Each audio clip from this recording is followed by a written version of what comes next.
Este día oficialmente determina la implementación del Election Gun Ban. Na observación del Crime Watch Volunteer, efectivo la implementación del gun ban, aunque tiene pa siempre cuantos incidentes de tiro y matanza durante el periodo. Pero tara itera el founding president del Crime Watch Volunteer Sunny Boy Jalani, que ta está siempre el ley de gun ban, onde ta incluye aquí aquel mga persona, quien mga illegitimate gun holder. Según con Jalani, debe continuar la autoridad kuhi con mga persona ta carga armas de fuego sin lisensya. But just the same, diyan naman tanging kita ganban. Hindi lang for cause of the election. In fact, even before the election, diyan kita ganban.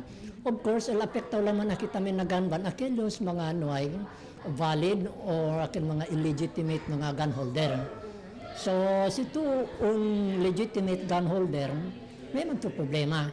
Na daton mga authorities, makinoy el-election gun ban, just the same, dapat silang sila dila kampanya, they have to intensify just the same dila campaign against carrying on illegal firearms. No debe según tolera con mga persona ta carga illegal armas de fuego, siendo posible este usa na di ila mga malplano y mal aktibidad. Debe según continua el conducta del checkpoints na syudad, abersanga con mga persona ta carga illegal armas de fuego. Debe también según mantener el police visibility na mga strategic location. We expect that. But it would serve a lesson during election gun ban, aquellos mga hindi legitimate gun holder, debe numalangga sila kung si karga para hindi man sila imprenta problema por causa del violación del gun ban. Según con Jalani, no debe esta confianza el autoridad, siendo manada pa con quien debe kuhimaga violador de ley.